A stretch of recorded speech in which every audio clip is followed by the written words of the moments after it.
Ética e Política, por Renato Janine Ribeiro. Professor Renato Janine, o que é mais importante, o combate à corrupção ou o combate à miséria? Bem, é óbvio que devem ser combatidas as duas, tanto corrupção quanto miséria. Inclusive porque a corrupção, na sua essência, é o quê? É a apropriação privada do que é público. Ou seja, a forma pela qual pessoas que estão numa posição de poder econômico ou político desviam o dinheiro que é de todos para seus próprios bolsos.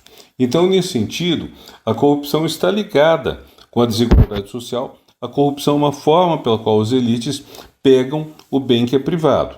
A questão da corrupção é antiga aqui no Brasil, né? Mas vamos desenvolver um pouco essa questão, porque o problema também é o seguinte: historicamente no Brasil, o tema do combate à corrupção tem sido um tema levado pela direita e mesmo pela extrema-direita, e geralmente para combater aqueles que tentam políticas públicas no sentido de reduzir a desigualdade social. Aconteceu com Getúlio Vargas, especialmente no seu mandato eleito, de 51 a 54, aconteceu com João Goulart, com Lula, com Dilma. Então, todos os governos foram acusados de corrupção, mesmo sem haver provas, ou mesmo não sendo corrupção comparável à de governos de direita. E por que isso, professor Janine? Porque existe uma tentativa de utilizar esse argumento do combate à corrupção, que é muito, ao qual o eleitorado brasileiro e dos países pobres é muito sensível, como uma forma de desmoralizar quem tenta mudar a vida social. O problema crucial que nós temos, o nosso grande problema antiético,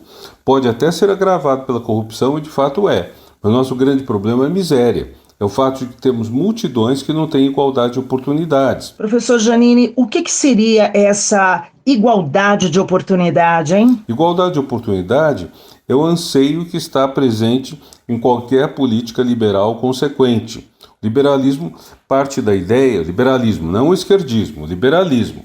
O liberalismo parte da ideia de que a pessoa sobe na vida, ou não sobe, ou cai na vida, em função essencialmente do que? Da sua competência, da sua dedicação ao trabalho. Então, o ponto de partida do liberalismo é: você merece o resultado.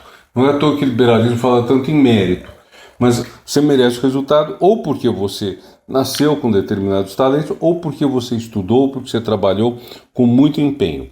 Ora, para isso funcionar, precisa realmente haver igualdade de oportunidades, que é uma coisa que não há no Brasil.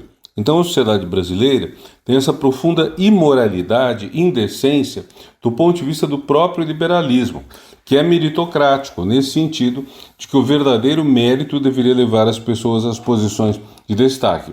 Mas eu falo verdadeiro mérito, não é como, por exemplo, Aécio Neves, que chegou onde chegou, por quê? Porque era neto de um presidente da República, que não chegou a tomar posse, mas foi um grande homem.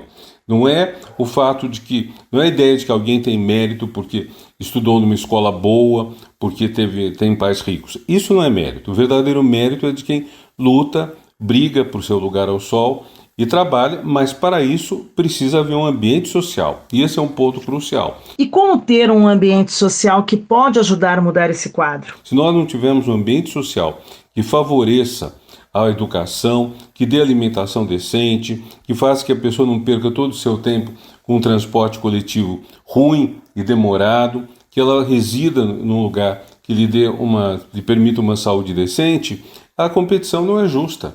Então vamos pegar, por enquanto, pelo menos a questão. E o capitalismo, professor Renato Janine, seria uma alternativa? A sociedade capitalista é uma sociedade de competição. Por isso mesmo o capitalismo valoriza o mérito, o êxito na competição. Mas para a competição ser justa moralmente, as pessoas têm que ter regras iguais. Elas têm que partir de um ponto de partida próximo ou semelhante, e elas têm, além do mais, que jogar por regras do jogo que valem para todos, que são dois pontos que faltam muito em nossa sociedade.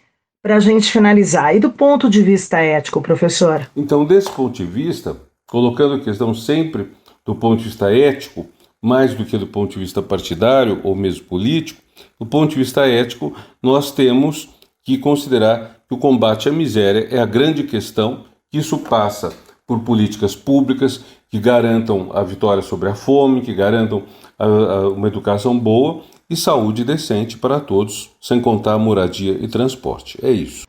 Eu sou Sandra Capomatto, você ouviu o professor Renato Janine Ribeiro. Ética e Política, por Renato Janine Ribeiro.